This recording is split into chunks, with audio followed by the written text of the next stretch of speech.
meron akong nabasang post and nagtatanong po talaga itong nag-share kung totoo ba itong issue kay Sandro. Kung Sandro, ikaw ay parang, 'di ba, well promoted, parang multi-awarded ka na ba? Parang grabe yung paghanga sa iyo, no?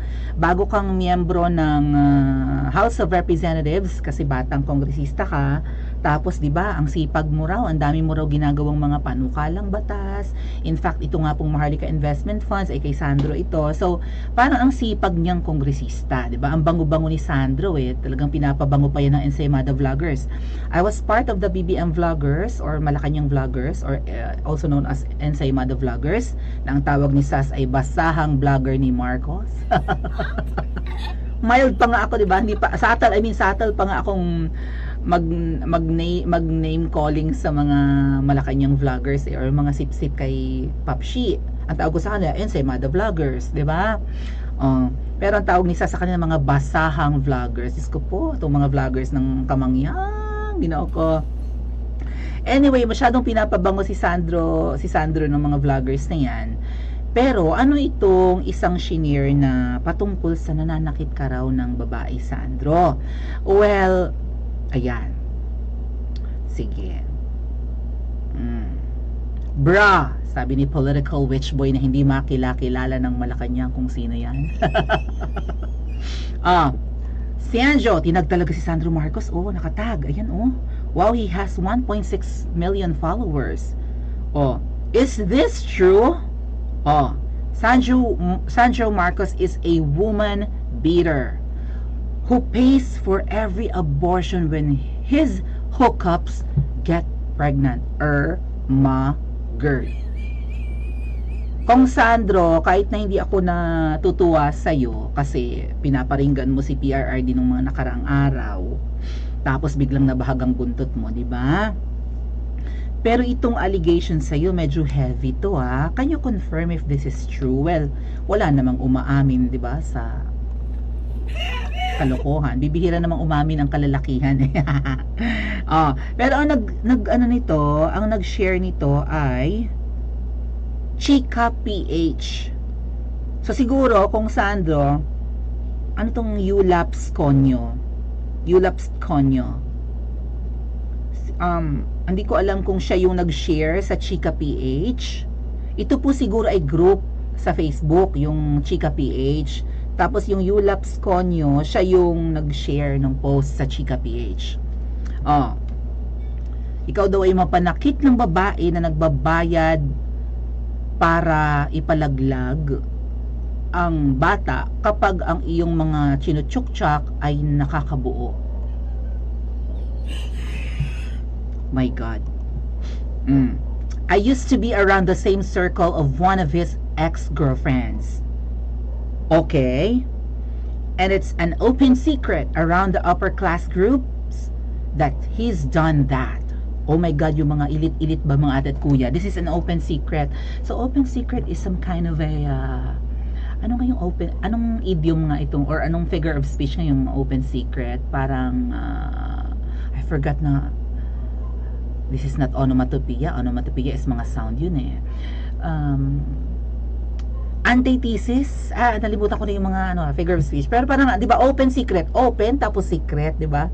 Parang magkabaligtad, ganon. So anyway, ibig sabihin, sikreto ito, pero hayag ito sa mga upper class, sa mga elite.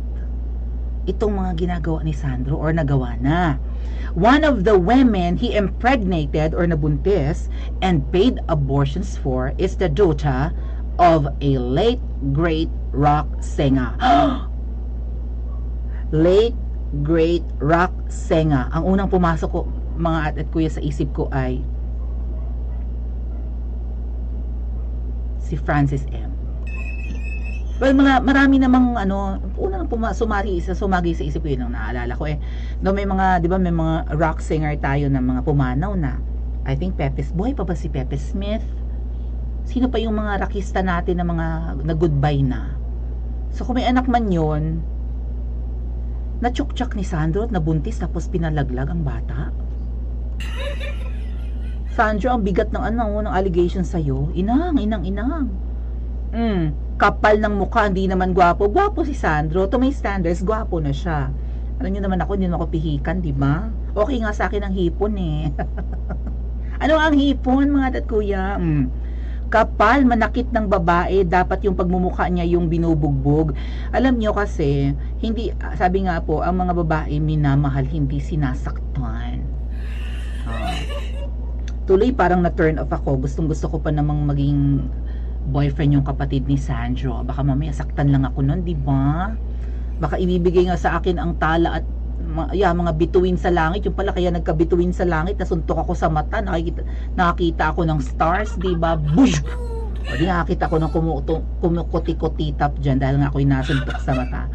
But, yeah, ano kaya ang pwedeng maging reason ng lalaki para saktan ng isang babae? Sa mga kalalakihan dyan, alam naman natin na, di ba, yung lakas ng lalaki ay higit sa isang babae. So, bakit mo siya sasaktan? Ang alam ko, marami akong friends na mga boys, ang alam ko, ang mga lalaki ay ano ba yan? Ang mga lalaki ay napaka-caring sa babae, right? Halimbawa, mahilo lang si babae, o kaya ay, di ba, manghina, gano'n, ipagbibit-bit ng bag, ganyan. Di ba? Sobrang mag-care yung lalaki kahit sa mga tropa naming babae, ganyan eh. Ang mga boys, hindi nila pinapayagan na yung mga girls ay, di ba, magbubuhat ng mabibigat or gagawa ng mga trabahong mabibigat. Talagang when it comes to palakasan, handang sumaklolo ang mga boys. 'Di ba? Hangga't maaari inaalagaan, binibaby ang mga kababaihan. So bakit sinasaktan? Sawa na ba? Sawa na ba kaya sinasaktan na? Ganun ba 'yon? Or maybe hindi ka naman siguro, although pansin namin, Sandro, na ang iyong nanay ay magaan ng kamay, mahilig manghampas, no? Ang lambing niya mapanakit. Siguro hindi mo naman namana, no? Although namana mo yung height ng mother mo, di ba? Hindi ka naman katangkaran. Eh, si PBBM, ang tingin ko, ang height ni PBBM, mga nasa 5'7", 5'8", yung height ni PBBM. Kasi nung na-meet ko si PBBM, ako yung naka-high heels na nga, 5'2" lang ako. I was wearing 4 or 5 inches na heels. So, nasa 5'7" yung height ko noon. Mas mataas pa sa akin si PBBM.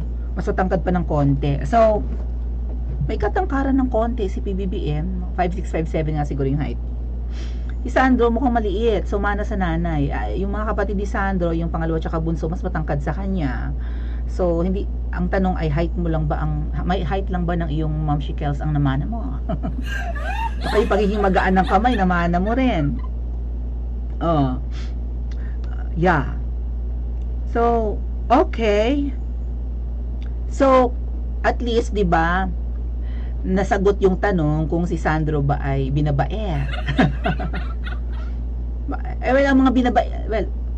Ang mga gender fluid na mga tao, lalo yung mga bi, pumapatol naman talaga sa babae at sa lalaki. Kaya nga bi, dalawa ang pinapatulan. Pwede sa lalaki, pwede sa babae. Ang mga katulad kong transgender, panlalaki lang talaga ako. Diba? Homo kami, iisa, homosexual nga. So si Sandro is not a homosexual. He could be bisexual and it's fine. Kung mapapaibig siya sa lalaki, okay lang, di ba? Si Sandro kasi mukha ring babae, mukha nga tumboy nga daw. Okay lang naman siya. Well, walang problema sa ganyang gender, no? So long as hindi naapektuhan yung performance mo sa trabaho. But kung totoo yung binibintang sa'yo na ito, can you confirm if this is real? Sana hindi totoo, Sandro, kasi pwede kang may reklamo kung totoo sinang babae yun, kung sino man yun na impregnate mo, no? That's violation against women, may vowsy nga, di ba? May vowsy. Violence against women and children. So, well, kung nasaktan man yung babaeng yun, kung sino man yung babaeng yun, at kung sino pang mga kababaihan na yun, baka dahil nga rin sa pagkaka-jaunties. Kasi, it's too early. Baka takot si Sandro sa nanay niya. Right? Alam niyo, napansin ko yan sa interview ni Boy Abunda kay Ma'am Shi. Kasama niya dun yung bunsong anak niya, di ba? Kontrolado niya yung isasagot nung bunsong anak niya. Yung nakapula si Ma'am Shi, nakapula ng dress. Panoorin yung interview ni Ma'am Shi kay Boy Abunda. Talagang kontrolado niya yung anak niya, no? Sinisita niya, sinasaway niya, pinipreno niya kapag baka may masabing hindi dapat masabi. Kahit nga yung ang topic ay si PBBM, pinipreno niya yung bunso niyang anak eh. So very safe sumagot yung anak ni yung mga anak na lalaki ni, lalo yung bunsong yon ni, 'di ba, ni Ma'am Shi. So maybe there's love but there's also fear of, 'di ba, masaktan ng kanilang matriarch, if you may. So kapag nakabuo si Sandro nang walang basbas ng nanay niya, 'di ba, ay malilintikan siya sa nanay niya. So bago siya malintikan, ay teka muna, wala sa usapan yan. Sabi ni Sandro, no, ano kaya nangyari? Awa, wala sa usapan na bumuo tayo. Baka mamaya yung girl pipikutin pala si Sandro. Pwede rin, di ba? Anong nakabuo tayo? Ay gumamit tayo ng protection, gumamit tayo ng kapote. Abush! Pwede rin, di ba? Nang sinasabi mo na buntis kita ay gumagamit tayo ng tiwala in English. Ano nga yung tiwala in English? Gumagamit tayo ng tiwala Bakit? Gumagamit tayo ng kapote, may may saklob, may cover. 'Di ba? Bakit nakabuo ka baka sa ibang lalaki? Baka ganun nangyari, no? Nang sinasabi mo na abuntis kita at kung nabuntis man kita, syonggal ever, ganun ba 'yun? And naku, napaka-inhumane ha. Alam nyo, sabi nga po, 'di ba, ang baby kahit hindi pa naman pinapanganak, at least na-conceive na, life is a gift. Bakit kikitilin? Para saan? Naalala ko yung mga kwento ng strawberry flavor pa nga, Ate Marga. Para mabango. So, 'di ba? May naalala akong kaibigan namin na nagpalaglag ng kanyang anak dahil din sa kanyang profession. Siya kasi ay flight stewardess, flight attendant. So kung siya ay jaundice, baka matanggal siya sa trabaho, ay international flight na yung kanyang 'di ba, sinasakyan. So sabi ko, Diyos ko po, bakit kailangan ipalaglag yung bata eh? 'Di ba? Salin lahi 'yun eh. Yung iba nga hirap makabuo. Tapos sila ganun. Because of career, because of reputation, ganun ba yon? Dapat happy ng, 'di ba, dapat happy. Kung ako si Ma'am Shi or si Pap Shi, dapat happy sila kung sakali makabuo yung mga anak nila. Kasi nasa legal age naman na, no? 'Di ba? So bakit? Hindi ko rin alam kung si Sandro yung tinutukoy sa ibang post pa, may isa pang post dito, si Sas naman, feeling ko hindi naman si Sandro to, baka iba to.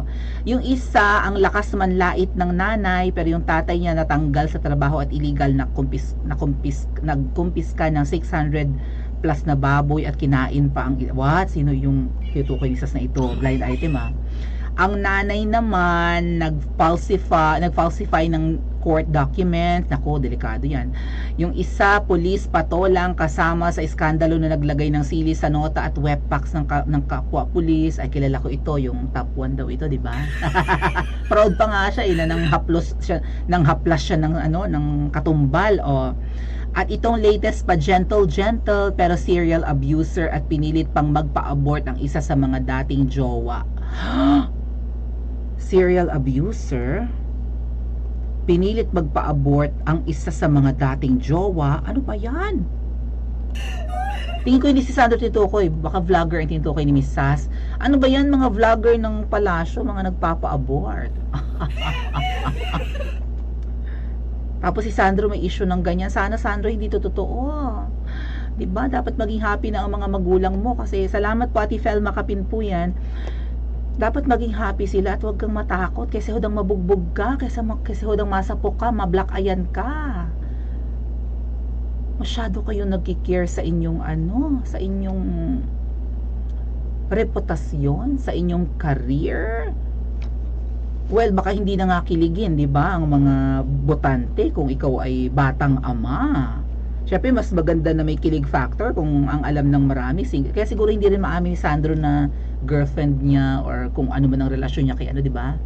Sino ba 'yon? Si yung apelyedong, yung babaeng sexiness. Alexa Miro. O, hindi daw niya yung girlfriend, pero sumasakay sa private plane ng tatay niya. Di ba, sakay-sakay ng presidential plane si Sandro Marcos tsaka si Alexa, may bit-bit pang aso. So, ano yun, kaibigan lang sila. Si Yasi Pressman, na kung todo lambitin kay Sandro, yung artistang si Yasi, yung maganda, magaling sumayaw, o na parang may lahi rin, o hindi rin niya girlfriend. Ang mga politiko parang showbiz din, ayaw umamin. No, parang masyadong iniingatan yung kanilang yung kanilang reputasyon. Gusto'y heartthrob, ganon. Kailangan heartthrob. Ay, ano magagawa natin? Ganyan talaga, no? Iniingatan ng mga politiko, even ng mga artista, ang kanilang tawag dyan, reputasyon, ang kanilang, di ba, image, yon, iniingatan nila yan. So dahil sa pag-iingat, pwede talagang mag-commit ng ganyang kasalanan. Ang alam ko, may Carmi Martin, di ba? I mean, may Carmalicious. So, I don't know. Minsan ang karma digital, di ba? Well, bahala na nasa itaas kung ginagawa nila yung ganyan. Hindi ko talaga hindi ko lubos maisip na, 'di ba? Willing isakripisyo ang inosenteng buhay for the sake of career, for the sake of image. Agree ba kayo mga ate at kuya? I-comment nyo sa comment section at mag-like. At saka guilty ba si Sandro? Aba, i-comment nyo dyan sa comment section at mag-like and subscribe na rin kayo.